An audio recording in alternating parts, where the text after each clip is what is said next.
رسول اللہ صلی اللہ علیہ وآلہ وسلم کے دن رات رسول اللہ صلی اللہ علیہ وآلہ وسلم کی عادت تھی کہ فجر کی نماز پڑھ کر مسجد میں ہی آلتی پالتی مار کر بیٹھ جاتے۔ آپ صلی اللہ علیہ وسلم کے پیارے ساتھی بھی آپ صلی اللہ علیہ وآلہ وسلم کے پاس بیٹھ جاتے۔ نبی صلی اللہ علیہ وآلہ وسلم ان کو اچھی اچھی نصیحتیں کرتے، ان کی باتیں بھی سنتے۔ اگر کوئی اپنا خواب بیان کرتا تو اس کا مطلب بتاتے۔ اگر غنیمت یا صدقہ کا مال آ جاتا تو اسے بھی اسی وقت بانٹتے۔ ان مجلسوں میں پاکیزہ ہنسی مذاق کی باتیں بھی ہوتی تھی۔ جب دن کچھ چڑھ جاتا تو چاش کی نماز پڑھتے، کبھی 4 اور کبھی 8 رکعتیں پڑھتے، پھر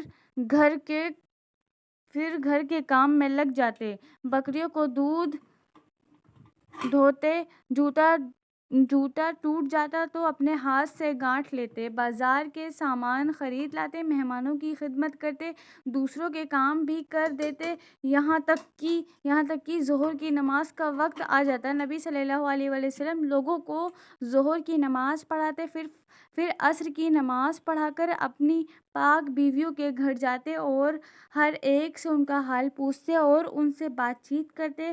اس کے بعد مغرب کی نماز ادا کرتے، پھر کھانا کھاتے اور عشاء کی نماز کے بعد ہی جلد سو جاتے۔ عشاء کی نماز کے بعد آپ صلی اللہ علیہ وآلہ وسلم کو بات چیت کرنا پسند نہیں تھی۔ آدھی رات گزرنے کے بعد نبی صلی اللہ علیہ وآلہ وسلم جاگ اٹھتے، پہلے مسواک کرتے، پھر وضو کرتے، تہجد کی نماز پڑھتے، یہاں تک کہ فجر کی اذان ہو جاتی۔ پھر آپ صلی اللہ علیہ وآلہ وسلم فجر کی سنتیں پڑھ کر مسجد میں تشریف لے جاتے۔ کبھی کبھی نبی صلی اللہ علیہ وآلہ وسلم ساری رات عبادت کرتے رہتے تھے۔ کئی بار ایسا ہوتا کہ نماز بہت دیر کھڑے رہنے کی وجہ سے آپ صلی اللہ علیہ وسلم کے پاؤں سوج جاتے تھے۔ لوگوں سے ملاقات رسول اللہ صلی اللہ علیہ وآلہ وسلم کسی سے ملتے تو پہلے سلام کرتے، پھر ہاتھ ملاتے، جب تک دوسرا آپ صلی اللہ علیہ وسلم کا ہاتھ نہ چھوڑتا آپ صلی اللہ علیہ وسلم بھی نہ چھوڑتے۔ جو بھی آپ صلی اللہ علیہ وسلم سے ملاقات کے لیے آتا آپ صلی اللہ علیہ وسلم اس سے بڑی محبت سے ملتے اور عزت سے اچھی جگہ بیٹھاتے۔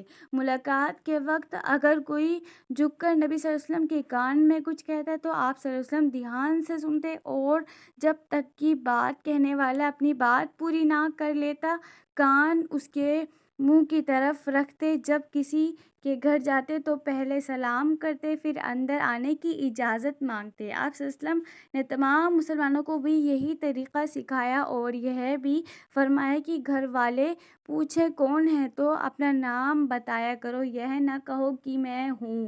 اگر نبی صلی اللہ علیہ وسلم کو کبھی چھینک آتی تو آپ صلی اللہ علیہ وسلم چہرے کو ہاتھ یا کپڑے سے ڈھک لیتے۔ جھمبھائی لیتے وقت بھی آپ صلی اللہ علیہ وسلم ایسے ہی کیا کرتے تھے۔ تو ہمیں چاہیے کہ ہم اللہ کے نبی کی سنتوں کو فالو کریں، اپنی